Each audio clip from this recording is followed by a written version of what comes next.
Well,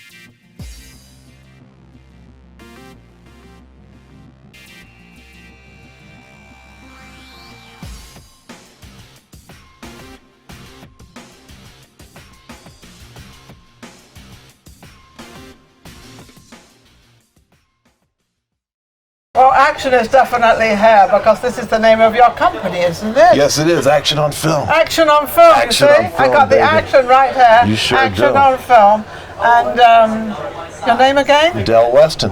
This is the famous Del Weston. Oh, please. Now, the reason Del Weston is here, because number one, he's a hell of a guy, but you have a big film thing going on here in Vegas. Yeah, we created something called the Action on Film Festival. Yes. It was started 15 years ago in Long Beach. 15 years ago? In Long Beach, California. You're kidding. And we stayed in Long Beach for 3 or 4 years, and then we moved to... How come I didn't know? I know you from Long Beach. Yeah. I know you from That was Long me. Beach. Everybody says that because they don't understand how this even started, but it touched a lot of people. And at that time, I had Voices of Tomorrow. I had the Voices of Tomorrow. Wait a second, I think we know each other. Oh, this is really funny. This is really funny. But anyway, I am Ninon, your host. We are down here at the Pepper Mill, obviously on Las Vegas Boulevard, and we're on Vegas Live with Ninon. So, Dale, did we meet there? I know we did, because Voices of Tomorrow was very, very big. I had Voices of Tomorrow for 16 years, and I did a charity, actually, a charity event in Long Beach. Were you at the convention center or theaters around the convention center? I think I was on the theaters around, one of the theaters around it. Okay, I know that name. Yeah. Oh, yeah. Wow, look at you. Hey, wait a minute, stop. I think we'll interview you. You don't want to talk about me. No, I want to about you. You got it going on. Action film. So, you started this 15 years ago. Why did you start it? Because I was a filmmaker, and I'd gone to a film festival in Northern California with a beautiful film I shot on film.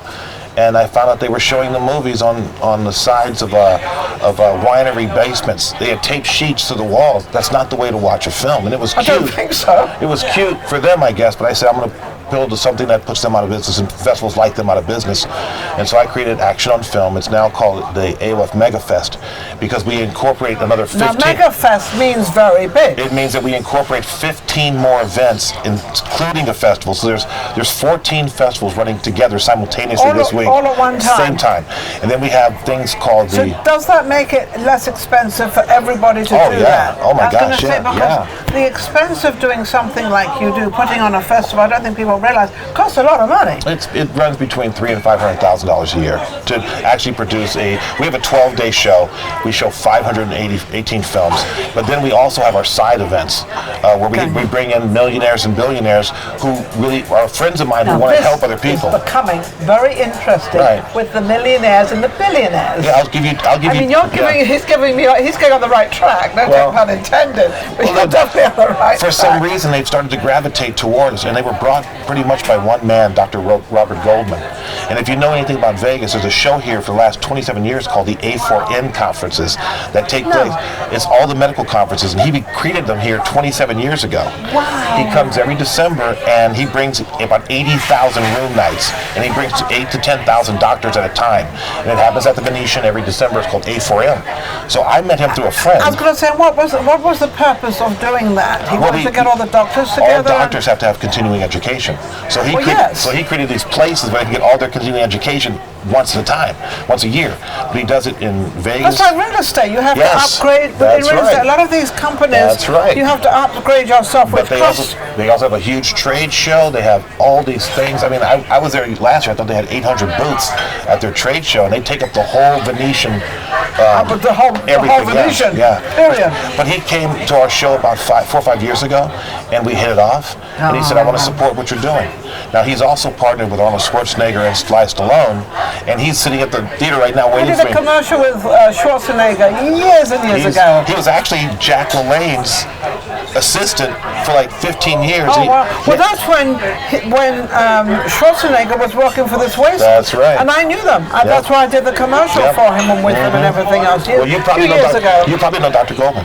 I probably know you too. I mean, it's amazing how what goes around comes around. World. It's a very, very small world, but it's also a very tricky world. Right. So because you have to kind of stay on that straight path. Well, this is what I've done. Because you can go left and right and go wrong. I stopped turning a long time ago. And the problem is after the girlfriend, husband, after the third girlfriend's father, after the girlfriend's father, so I'm going to tear the credit card up. And he did. And he said, wait, hang on a second. Hey, Lydia, I still love you. I'll always love you. Oh, that's sweet. So what we did was on Thursday, we have something here called the Life Council. And it's Dr. Robert Goldman, billionaire philanthropist. Susan Stafford, who you may know from Vegas, she was actually the first Vanna White, the original hostess of Wheel of Fortune. Maggie Cook, who was an orphan girl from Mexico, who literally came to America, got her education, ended up homeless, borrowed $800 from a friend, created a company called Maggie Salsa. It went big at Trader Joe's. Yes. And before she knew it, she started in 2008. In 2015, she sold the company to Campbell's Soup for $231 million. And I've invited her to come down and meet you. Yeah, this is recent. That was a homeless woman. A homeless woman, yeah, $800. And so was that recent? She sold it in 2015. But she's here now because she's become a friend of mine. And so she's on this panel we're doing on Thursday called the Life Council. So Hollywood producer Lee Broda, Susan Stafford, Maggie Cook, and Robert Goldman, all at the Brenden Theaters. And they're going to have a nice talk, and they're going to tell them how I made it. And how you made it. How they made it. How they all made it. Yeah, but you made it too. You know what? Because this is kind of about, he doesn't want to talk about himself, but I have to kind of bring it out of him. Because it's a boring story and the cops are looking for me. No, it's not a boring story. But you are a director, so who did you have in your movies? Well, I recently did a film called Behind the Gate, and it starred Joe Pesci. Joe Pesci, I love Joe Pesci. He's so great. What a great guy. He is a great guy. A friend of mine named Mark Giordino decided to make a film about the history of horse racing, but he wanted all the big stars in it. And so the film's called Behind the Gate, and he hired me. I used to own horses. Oh my God, I own race horses, and I know Sandra and Rita. I probably know every single track. And you know these people I'm talking about. I probably know all of them because I used to go to the racetrack. I mean, I'm not bragging, but I was married 29 years, and I went every weekend, either one track. Even if I was in Europe, I'd find one. Track. My husband, James DeRosa, he would say, where can we go in England? I said, well, we have racing nearly every day in England. Every day, yeah. Oh, he was in the seventh heaven. Yeah. And then at night we go to the dogs. He loved dogs. There is nothing. So this movie is called Behind the Gate. It stars Joe Pesci, Bob Baffert, Oscar De La Hoya, and it's a really great history. Oh, wow. And the daughter of Mark, the director, is the daughter of Slim Pickens. And so her name is Daryl M. Lindley Giordino, and she was Slim Pickens' daughter, and she's kind of inherited horses from because she was a cowgirl. Yes. And her husband had nothing to do with horses. So is she a trainer now? She's a trainer, an owner. They own probably about 40, 50 horses. And where? They race them everywhere, mostly at Santa Anita. Santa Anita, I know Santa Anita. I knew the owners of Santa Anita. It's, I think it's Blackstone? Blackstone? I think that's his name.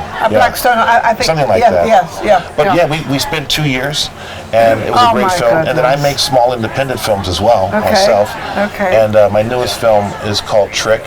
And it's the story of a guy not unfamiliar to me who was actually raised doing security because I had to fend for myself. So I started doing security to get through college and then bouncing in private security, then bodyguarding. Let me tell you, you're big enough to do that. You're a big guy. I'm big enough What are you, 6'4"? Yeah. I'm big enough to get in the way, but small enough not to be graceful. Isn't that? What a beautiful way of putting it. It's what it is. So are you a writer as well? Oh, absolutely. I was going to say, because that would be something somebody would write. Yeah, well, I've got 3 new books out. They're called the Top 100 Indie Filmmakers in the World. Okay. Part 1 and Part 2, and the Top Independent Writers in the World.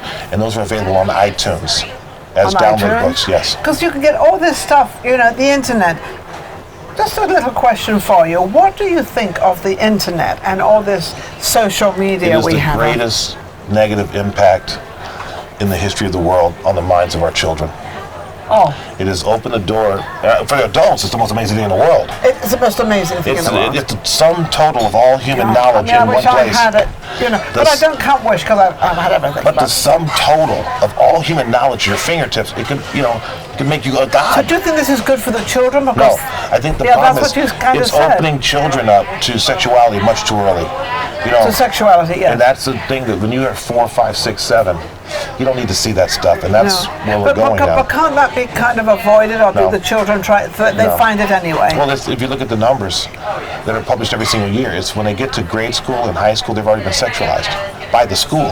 So now their interest is piqued, and so what they're going to do is go right to the internet to see and that. they've got enough and then they become so intermingle. desensitized that when they meet a beautiful woman like you, they don't see the beauty and the love that I feel. They're looking for some 19-year-old girl on a porn cover. That's what destroys men. It turns boys into something else. I think that women, and I know a lot of you women won't like this, but I think a lot of women have actually shot themselves in the foot of actually what they want, because my philosophy about men are men, and men do certain things and women do certain things, and I have never aggravated when a man does something. In fact, I'll ask him, I'd much rather he did it than I did it, because that's a man's thing to do. But I'm a little old-fashioned, so I'm not against women being CEOs or having their own stuff. I'm not against any of that. I think that's wonderful. But don't take it to the extent that I'm now in charge, I'm now this, and the poor guys, men don't know what to do anymore, do they? They know, but if they express that, they are labeled. And once they're labeled, their career is Charlie Rose, right down the line. Tavis Smiley, you keep going, these people are disappearing. You Charlie Rose, too. I know a lot of these people. I know them, whoever's still alive. The world changed for men. Before it was we knew what we were doing, and many of us still do, but we're afraid to say it or to do it. Well, I think you're always so afraid to touch a woman. I mean, you're afraid because in case, he touched me, and I'm not. Hey, I've never been afraid of that. Right? He's touching me, guys. I'm touching you. He's touching me. It's unwanted touching. Look at that. And it's okay. I'm not going to. Wait till tomorrow. Call my lawyer tomorrow. I'm never going to wash this hand again. Isn't that sweet? Smells I don't know everything you've done. You've done an awful lot in life, and it doesn't seem like you're finished. It seems like you've got a whole bunch of stuff left to do. Out of everything you've done, what have you really thought, I really made it, and I really did it, and I'm really happy with me? I knew I made it after 25 years with my wife. Because when we go home, we are at home. And when we love, we love. And we have two small children, because we started they're 11 and 12. Oh my God. We were married for 12 years before she had children. Well, that was a good start. I'm still looking for each other. I'm still looking for the guy. These kids are beautiful. They come from me. Who are you with? Where have you been? Where have you been for the last 18 months? But it's been a good blessing to just build a family. Just to build all the other stuff is nice. So with everything, isn't that beautiful? So when you at the end of the day, it's your wife and your children. And I look to the children for the future. If I can protect them. But you're still married? Oh my God, yes. We have a pact.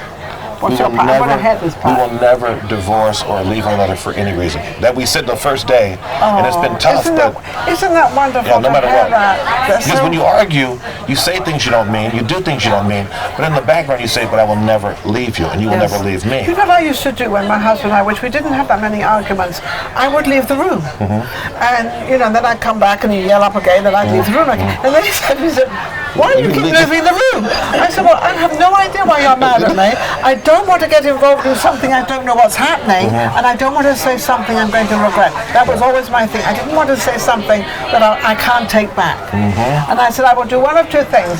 I'll either tell you I'm sorry, I'll explain it to you, one or the other. Because the British, we take things on a different way sometimes, and then we answer the wrong way of the person receiving it. Yes, but you do it in a way that's so beautiful and with such class. It's what has to happen. I love this guy. It's the truth. Yes. I'm only telling you what's going on. So I guess asking you that question, your marriage is the most beautiful thing. I think building your family, bringing in two wonderful human beings who will grow up to be responsible adults is my greatest joy. That's my greatest joy. Now we've still got this festival going. So let's just mention the festival. What we've got left of the festival. The festival will run through this Saturday, the 3rd. We will have two Black Tie Dinner and Award shows on Friday and Saturday.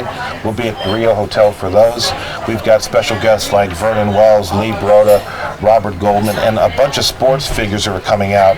Everyone from Bas Rutten in the fighting world to Body by Jake Steinfeld's coming up this year.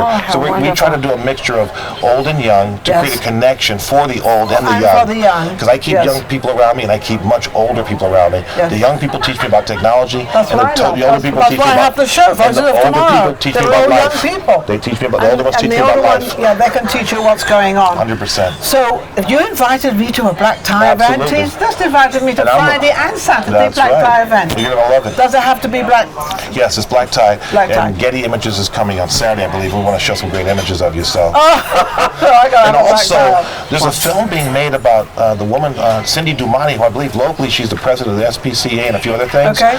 And I guess she's been around for generations. And so she's doing a film called From Cowgirl to Showgirl. And it's a documentary about the disappearance of showgirls. So on Saturday, the team is bringing out a couple of beautiful showgirls to pose and to get interviews with some of the people who are there. We don't see showgirls anymore. It's over. They're done. Yeah, and they were so gorgeous. I mean, they were the figures and they were absolutely incredible. I tried to be a showgirl once. So what happened? I found out that I wasn't wrestling with my identity, but I just like the high heels. And no one would. Did you wobble a little bit? I have strong ankles. So he was 6'4" plus probably 4 inches. So we're talking about 6'8" to 6'9", and you're not exactly a small. I was hot. He's so I pretty. love it. This guy is absolute. Dale, you are amazing. You're amazing. Thank you and very much. Thank you for letting me be here. It's a pleasure. Well, it's a pleasure for me to have you here. You've done so much in the world already, but he's certainly not finished. He's got other things he wants to do, which he will do. And this film festival he has, what it has done actually is brought everybody together. That's right. Rather than sort of one over here, one there, one there, one there, he's brought them all together. So that why can't we all work together? And that's what you've done. And we've taken 15 years to weed out people who just don't belong. There's a lot of angry people out there. Oh, you're telling me. Loving, creative, kind, considerate people, and then we've got people who never made it and they're bitter. And they're bitter, and we've tried to weed them out because we want a community of love. Yes. I hope I'm in his community of love. I think I may have made it. I'm not quite sure. Oh, you're in. Am I in? And I'll tell you something. Tomorrow night, tomorrow night we're having a big party at the Italian American Club. Oh, really? And Jimmy Mullador is playing, and Gary Anthony is playing, and Frank D'Angelo came down from Canada. He's playing, and we're doing an award show for our Italian film festival, which is called Venus. Oh, so that happens tomorrow night at the Italian Club, and that's down on Sahara. And if you need information on any of this, it's just actiononfilmfest.com, actiononfilmfest.com. That's wonderful. Dale is absolutely amazing. He brings a very refreshing outlook on the film business and also on your personalities. So don't be bitter out there just because you didn't get it the first time, because you just might get it the second time. We'll be right back. Vegas Live with Ninon. Thank you.